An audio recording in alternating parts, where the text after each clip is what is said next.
Hi, Shwarya. How are you? I'm very well. How about you? Very good, very good. I'm quite excited to have this session. So I think it's one of the first sessions we're having on Kicks and Crawl. So Oh, wow. quite excited about this. I'm so So do excited you want for to you. just wait for a couple of people to join in and then we start? Sure, sure, Should we sure. just wait for like a minute or two and then we can go ahead? Perfect. Okay. Is my voice and is the connection good? Yeah, yeah. How about mine? I hope I'm It's audible. all yeah, it's audible. Yeah. But so nice to have you and thank you so much for doing this with us. No, no. Thank you so much for the opportunity. The pleasure is all mine.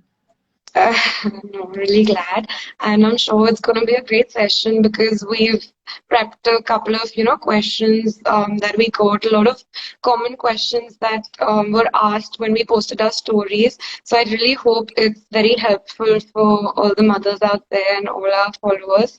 Yes. Um, I'm really, yeah, I think we've got some people joining in. Hi, everyone. Thank you so much for joining in. We'll just be starting like in a minute or so, just waiting for a couple of more people to join in.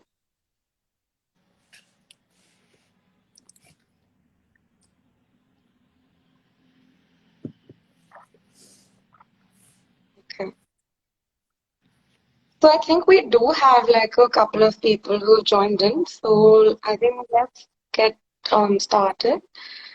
So, hello everyone, and we're Yeah. quite excited to have this live session. Thank you for joining in. We have Arushi with us, who is a lactation consultant.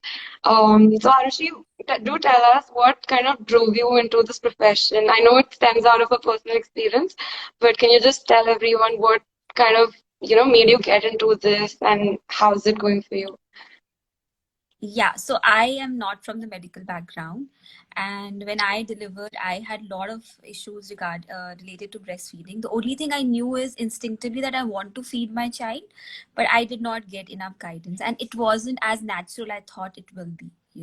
So it became one of the most daunting tasks. Every time my child would cry, my heart would start throbbing. That what should I do with this crying baby? Because I had no idea how to feed my child, and that's when my struggle began and I started approaching more people. I am based out of Jaipur, and being a tier two city, we don't have many professional help, especially in this area. And Yeah. that got me connected to my mentor who guided me through this journey. And then I chose to take it up professionally. And now here I am, 2.5 years into this field. Where I've helped over 1,000 mothers, and it's in something which I love. Like it's just amazing because that this is one profession which gives you instant gratification. As soon as I'm able to help a mother, she has a big smile on her face and all the Absolutely. blessings that comes my way. So Absolutely. it's just amazing. So yeah, that's how my journey began. Yeah. That's amazing. I think motherhood is such a beautiful journey, but it does have it has its own challenges and Yeah. it's not easy. And to find the right guidance is so important for mothers as well. So that's really amazing. So let's dive right into some questions already. Some of the common questions we got when we posted, and like a lot of mothers asked about this, is that how frequently does the mother feed her baby? Like, how often should one feed a baby? And what is the time interval between two feeds? Right. So, if you could just tell us a little about that. Yeah, so basically a very small child, so breast milk digests very quickly, it's not, and that's the reason why people start shifting to formula because that's difficult to digest, and therefore, people think that the child sleeps better. So breast milk is made for your child's gut, and because your child's gut is very, very immature when they are an infant. So it digests in about 1.5 hours to 2 hours, and that's why you need to feed your child as frequently as that. Having said Okay. that, I'm not expecting you to feed by the clock, Eventually, after the child starts to gain weight, is when the baby should be baby should be fed only on demand. So whenever the baby demands, you know. All So right. Okay. there is no minimum and maximum time because every child has a different feeding pattern. Some children, they ask, in a fixed interval. Some children, they tank up before they go for one long stretch. So both are absolutely okay as far as the Okay. baby is gaining well. All right.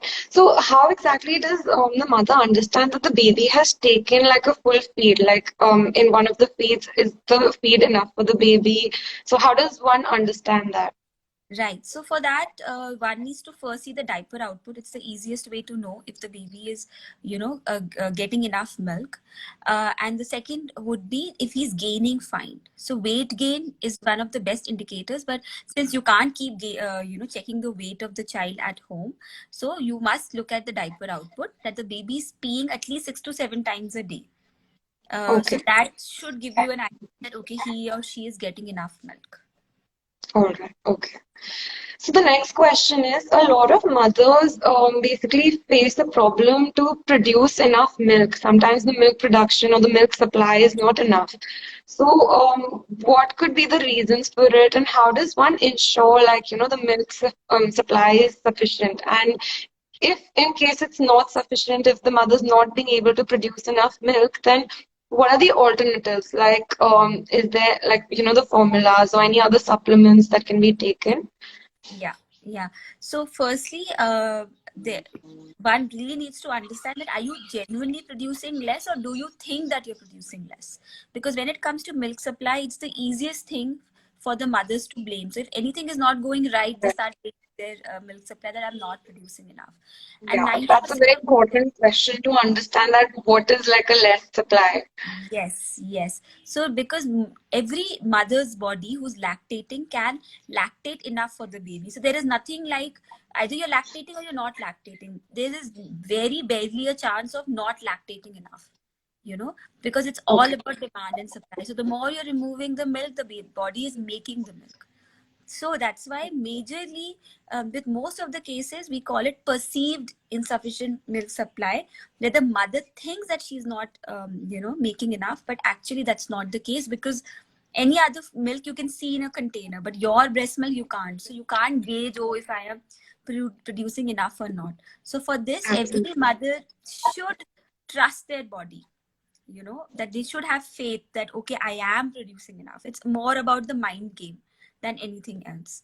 So that's one thing which is a must for every new mom to understand, that they will be able to produce enough if they have faith in their body and if they keep hanging in there.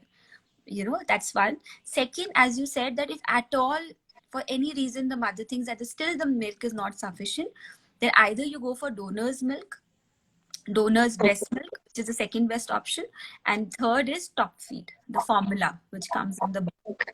There is Yeah. no other fourth option. So cow's Oh, milk or any other animal's milk cannot be given to the child, especially a right. new. Right. Uh, Okay.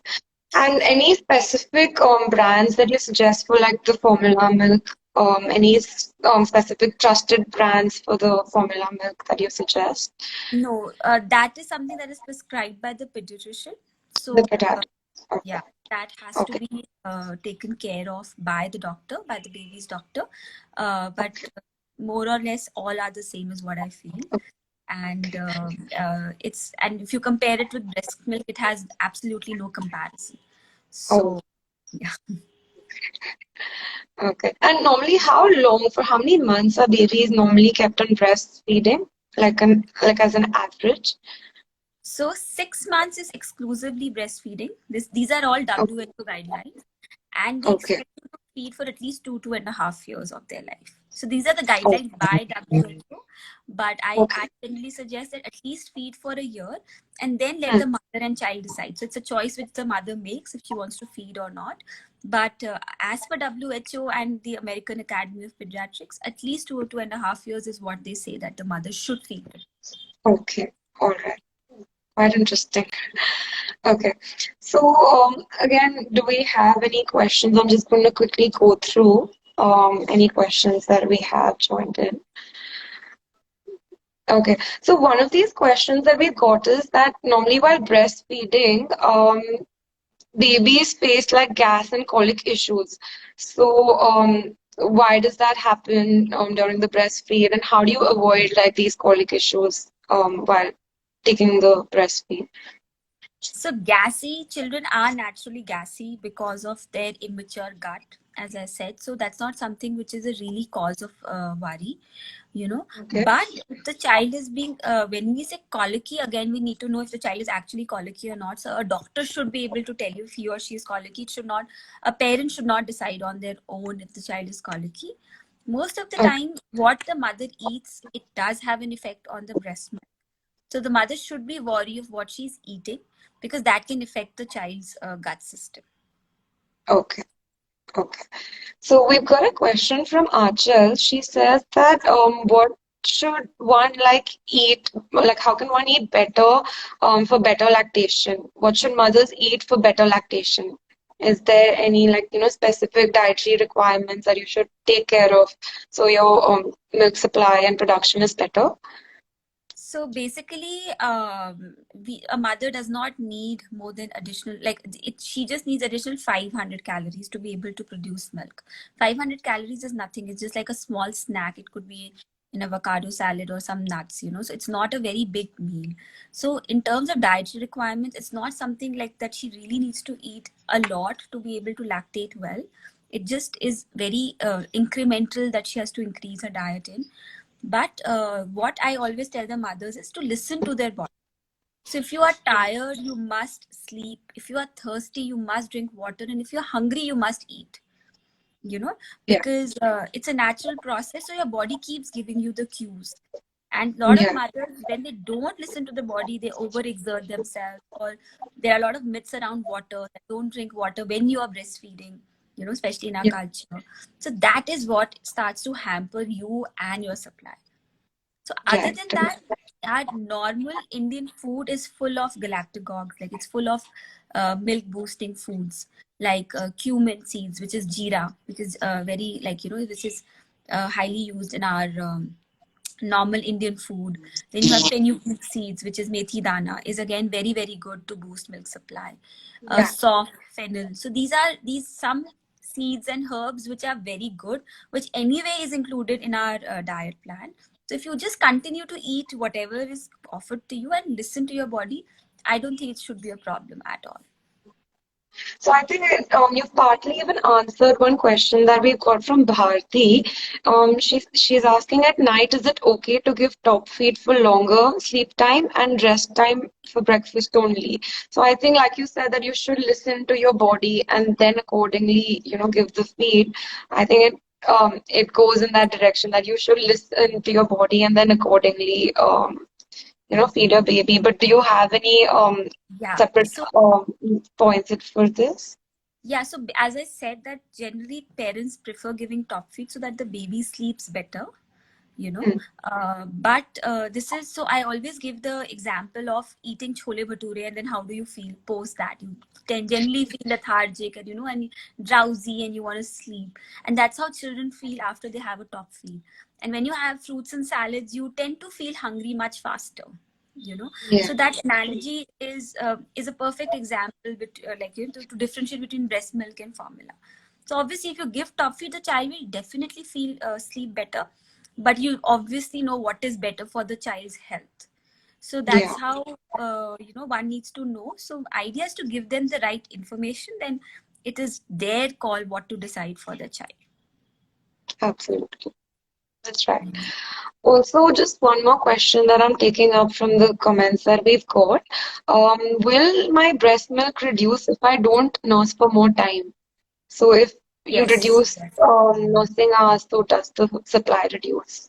Okay. Definitely, definitely. So generally the thumb rule is that if you have a gap of more than 6 hours, that will definitely affect your supply directly. Otherwise, also, as I said, that it's a complete demand and supply game.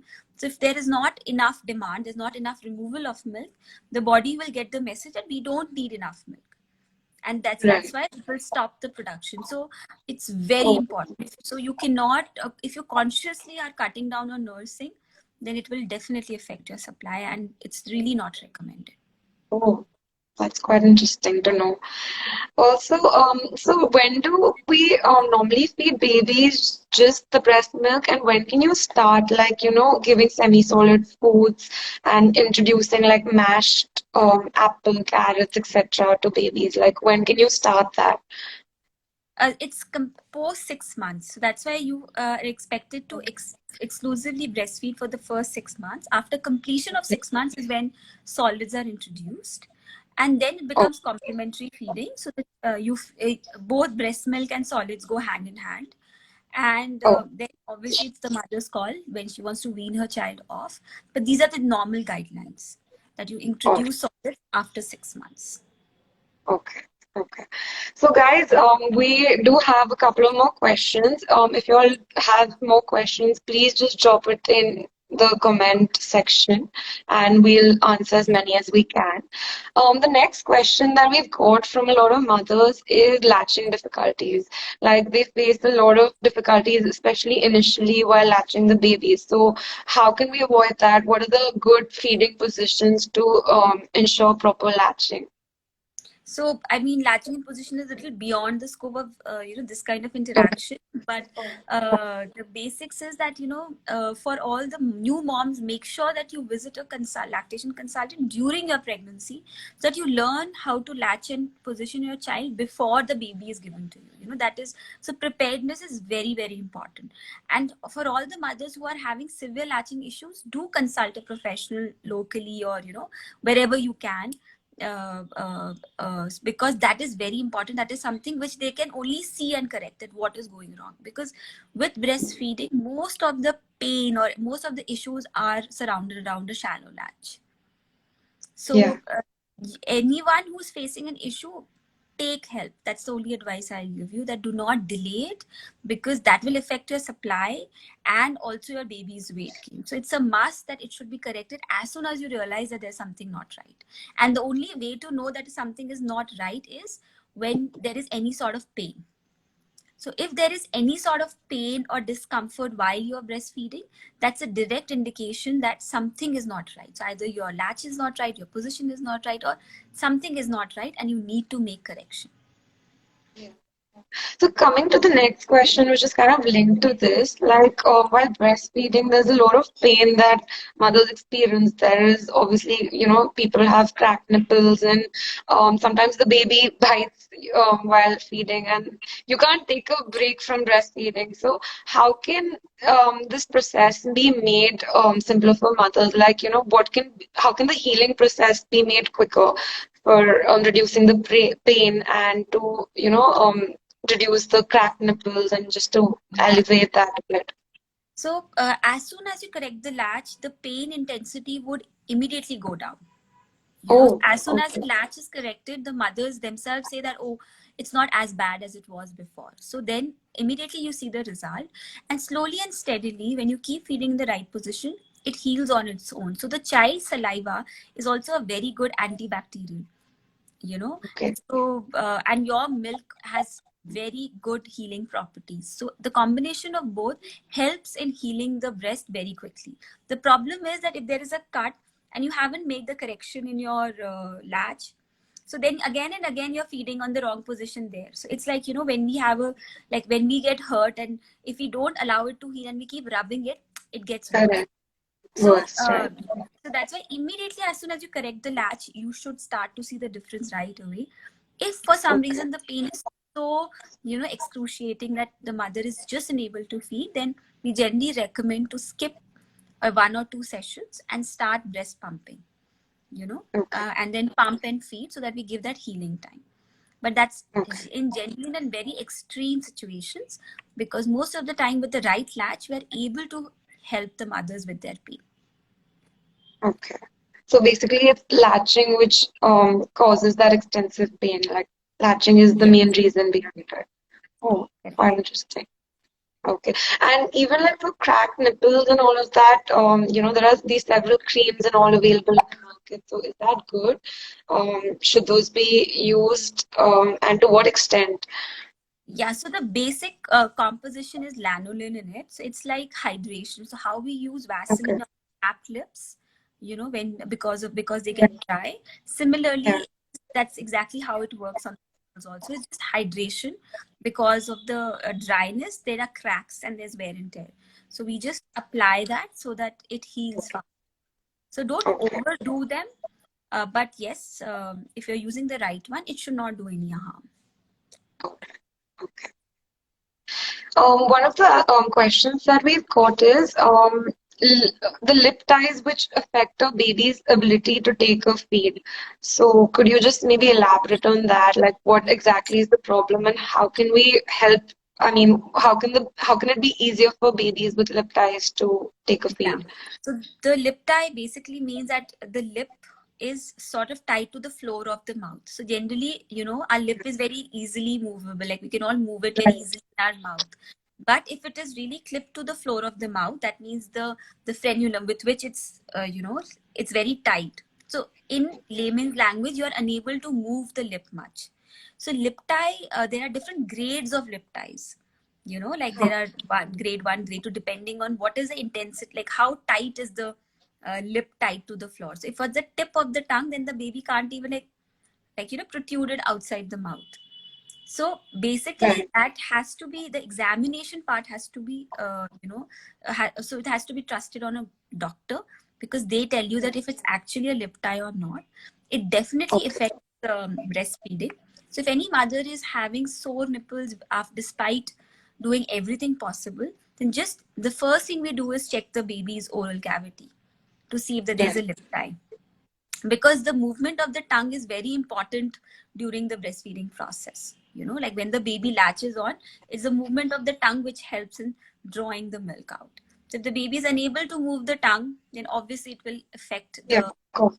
the breastfeeding thing. So but this is something which you must get examined. Do not assume on your own that I have a lip tie, my child has a lip tie, because there's a very thin line between the two. So whenever you visit your doctor, they get your child orally examined to see if there is actually a lip tie or not. Makes sense. Arshi, I'm going to take a couple of questions that we've got from in our comments. Yeah. One, Surekha is asking, should I pump out milk if baby does not drink milk properly? Does that affect milk supply? So firstly, Sulekha, if I didn't get the name wrong, do you need to know why the baby is not drinking properly? Because direct feeding is very important for the child. So first and foremost, try to understand the root cause and correct that. Secondly, yes, if the child is not taking the milk, you must remove it, because if you allow the milk to remain in the breast, it will create problems and also will dip your supply. So milk stasis is a problem. So yes, 100%. If you see that there is some sort of discomfort, you must pump your milk out. And but for first and foremost, try to understand why your baby is unable to directly breastfeed. Sadhna is asking us, my baby wants to feed every half an hour. So, what are your recommendations on that? It's majorly because of a shallow latch. So that's why I said that get your latch corrected, because if the latch is shallow, the child is unable to draw enough milk, and then every breastfeeding session is not as successful, so they get hungry very soon, and then they'll demand very frequently.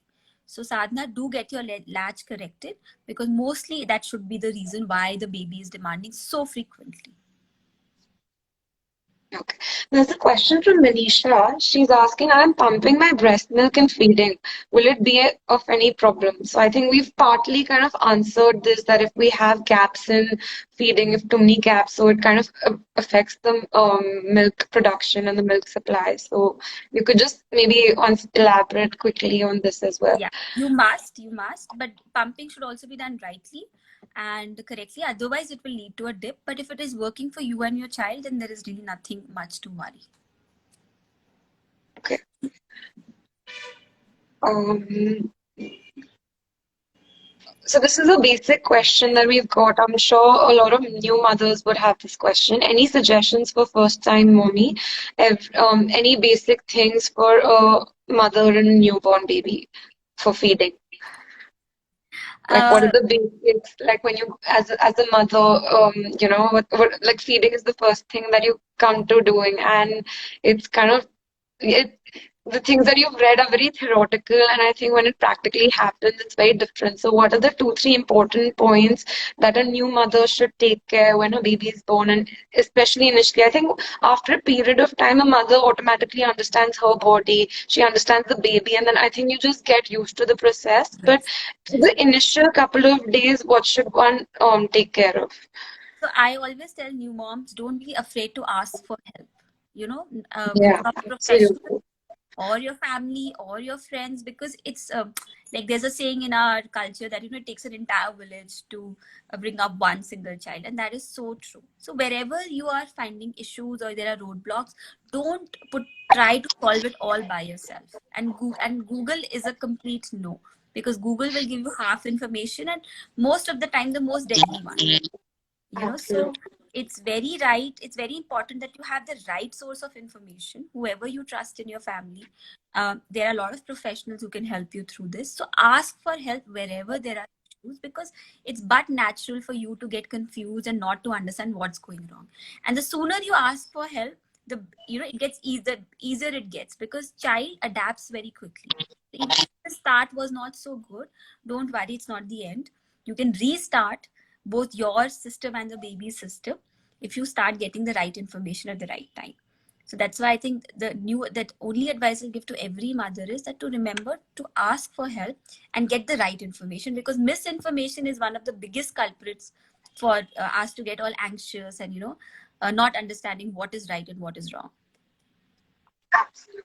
I think that's a very, very valid and important point that you've raised. Also, I think there are a lot of questions coming related to pumping. Just like I'm just going to combine like a couple of questions that go hand in hand. So, what if a baby refuses before like the 6 months, or like at an earlier stage, you need to take like a breast feed. So should pumping be an option, like Yes, a proper option? Because definitely, definitely, because you yeah, can't I mean, wait for rather the than going to formulas and stuff, it's still better that you pump and then you yes, yes. provide the. Yeah, that's absolutely right. So you can't wait. Sorry, you can't wait for the child to start latching and then you do anything. So even if we get the baby on the breast, if your milk supply has dipped, there is nothing much that we can do, because we can't keep the child hungry. So pumping or removal of milk, in short, is very important. So latching is a learned skill. You can teach the child, but supply happens over a period of time. And once it dips, it then first we have to get the supply up, and then only we can get the baby at the breast. So that then we lose a lot of time. So do not worry if the child is not latching. Please, it's a request that you pump, so that at least firstly, as you rightly said, you can substitute the formula with the breastfeed. And secondly, as your supply is up, there is still a possibility of child being transiting from the whatever bottle or any other source to the breast. So that is what is important. And in continuation to this, can exclusive pumping lower your milk supply? A little, because your breast reacts differently to a pump than to a child. When you're holding the baby, you have that motherly love coming within you. You see into your baby's eyes, the child touches your breast, so all those are stimulation for your body to release those happy hormones and then release the milk. But there are a lot of working moms who are exclusively pumping, and they are doing a good job. So Right. I don't think that it should be a factor to deter you. If you want to do that, you can definitely go ahead with it. It is still 100 times better than giving formula. Right. And there are a couple of questions related to other medical problems such as gestational diabetes and thyroid as well. So, does hypothyroidism cause lower milk supply? Is there any solution for that? And what exactly is gestational diabetes? Yeah. And does it affect your milk production? So, you can just take these two questions separately and answer. Yeah. So thyroid, yes, if you have thyroid, it can definitely affect your milk supply, because milk is all a game of hormones. So if any hormones is in imbalance, it will directly affect your supply. So if you have hypothyroid, you must take medication to get the thyroid in balance.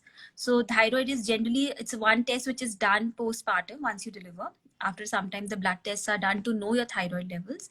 And if you already think that you have thyroid, so make sure you're taking the right medication so that the levels are in place. So that is a must, then otherwise it will have a direct effect on the supply. Now, coming back to gestational diabetes is basically that a mother wasn't diabetic till she conceived. So gestational diabetes means the mother has diabetes only during her pregnancy, but as soon as she delivers, she doesn't have diabetes. So that's why the term gestational diabetes came in. Oh, so it's just for the pregnancy period. Yes, it's just during the pregnancy period. So mostly gestational diabetes should not have an effect on your milk supply. On the contrary, every mother who has had gestational diabetes, I tell them it's all the more important that you feed your baby, because then you're reducing your chances of having diabetes, type 2 diabetes later on in your life. Correct. Breastfeeding reduces because it keeps the insulin in check, and that's the main important hormone for diabetes. And it also reduces the chances of your child having diabetes later in life. So if you've had gestational diabetes, that means you have high probability of having diabetes later in life.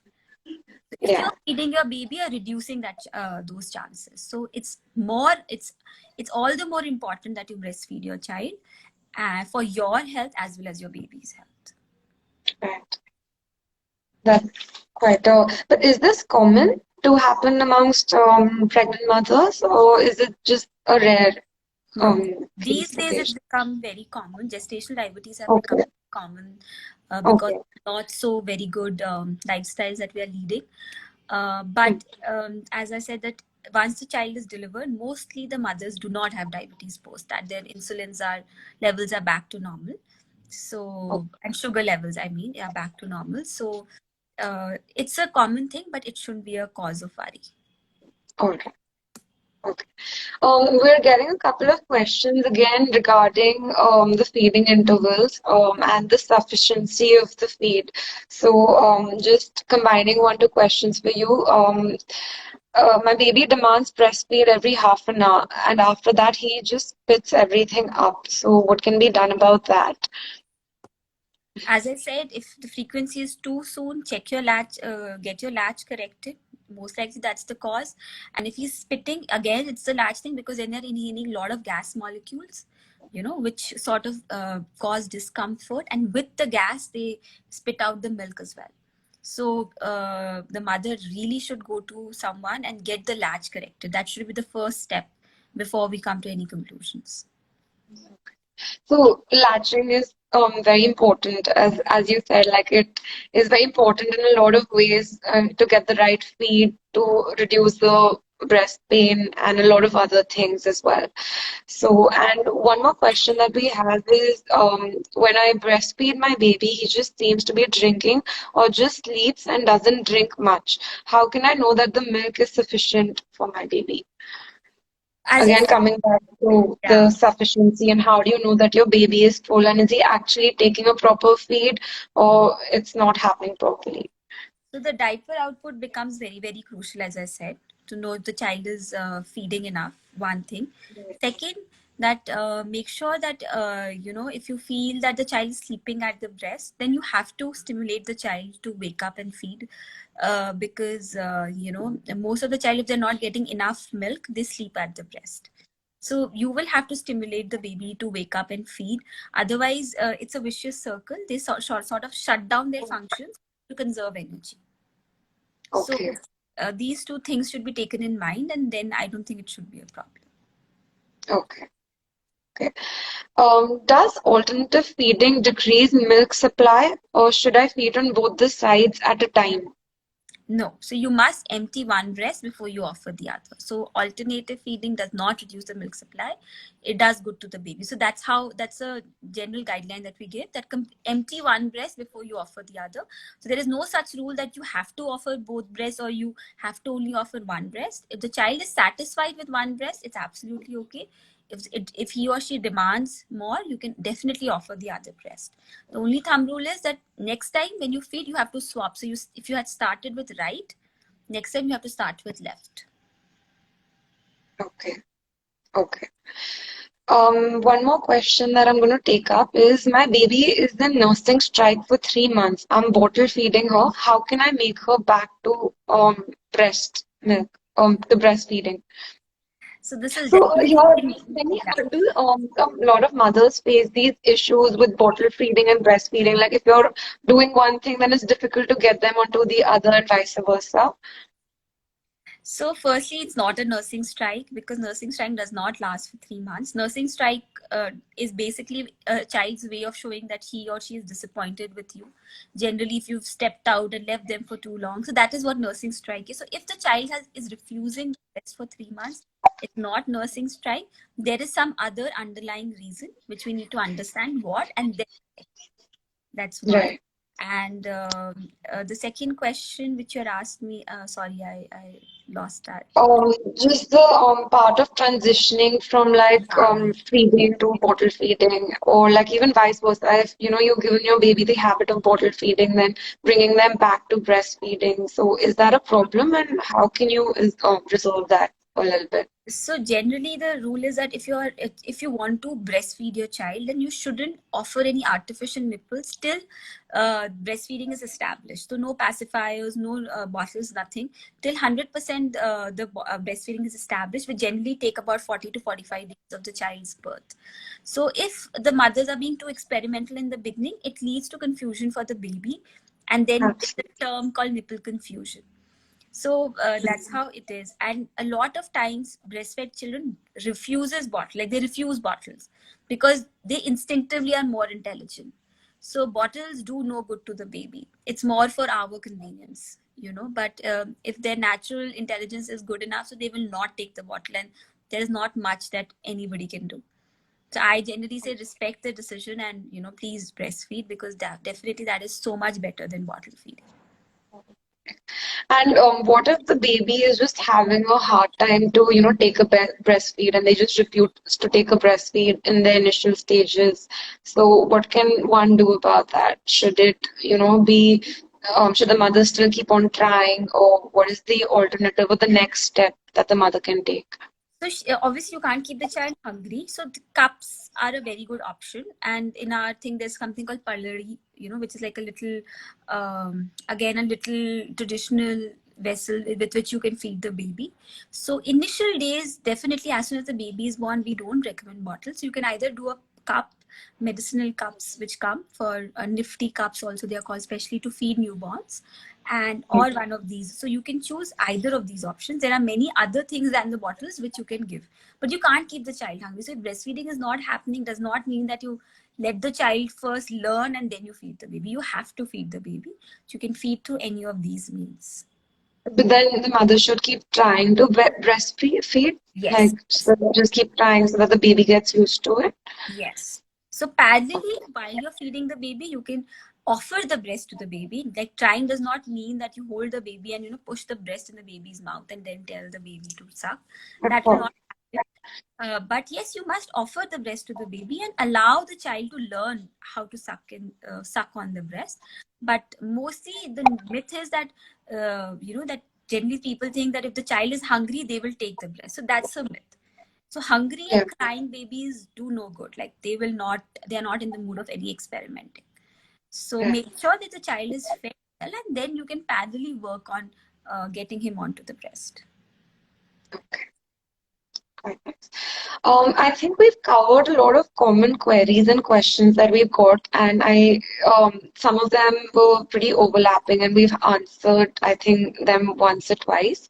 Are there any pointers from your end, anything any tips or anything, like stuff to keep in mind from your end, for a mother while breastfeeding? Any important points that you want to quickly summarize? So, I mean, it's not a point towards breastfeeding, but I really want to highlight this point with every mother, that whether you breastfeed or you don't breastfeed, you are not any less of a mother. So please don't judge yourself, and don't put that pressure on yourself, because a lot of times when breastfeeding doesn't happen, it takes a toll on you as a mother. It takes a toll on your confidence. and suddenly you start blaming yourself for anything that's not going right for your child. So as a professional, I really want to tell each and every mother that it's absolutely okay. It is, because no child wants a perfect mother, every child wants a happy mother. So that is something which you must keep in mind. And definitely, breastfeeding is one of the best gifts that you can give to your baby. So you can always work towards it, but have no regret and guilt inside you, because that is something which is poisonous, and I have so many mothers who want to exclusively breastfeed, but they're unable to do that for whatever reason. So it just they start judging themselves as a mom, that probably I'm not good enough. So please don't judge yourself on that. You are like a world to your child, and just remember that, and just make sure you enjoy the journey.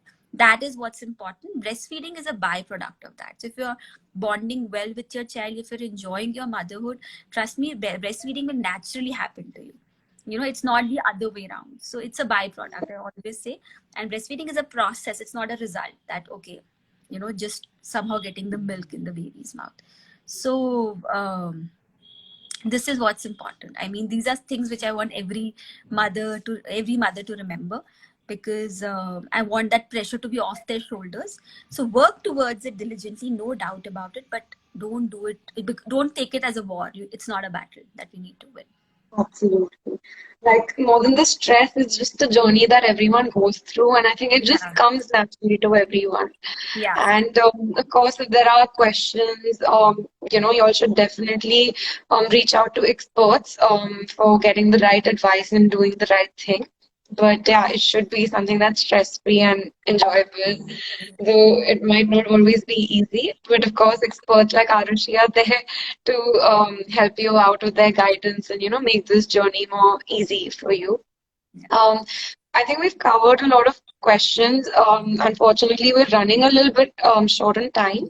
In case we haven't covered any questions, I'll personally get the answers from you, Arushi, and I can have it posted on our stories, or I can just Perfect. personal message the people who've asked us some questions if they've not got their answers. And we'll also be posting the IGTV on our profile, so you guys can just go back to the part that you're going to watch again. It's going to be available for you guys. And thank you so much, Arushi. I think it was a very, very informative session, and you explained everything in such an easy way. Like it was not very technical. There were no technical jargons. It was a very heart to heart and a very easy conversation. It was really it was an amazing conversation, and thank you so much for doing this with us. And I'm sure if we'll be posting these questions again, and if we do get a lot of recurring questions and more requests for this, we can definitely catch up on another session and do it in due course as well. Perfect. Perfect. Thank you so much. I too had a great time, and the pleasure was all mine. I hope you have a All great right. week ahead. All And thanks right. to all the people who gave their time and joined us for this session. So thank you so much. Yes. Thank you, Arushi, and thank you everyone for joining in on this.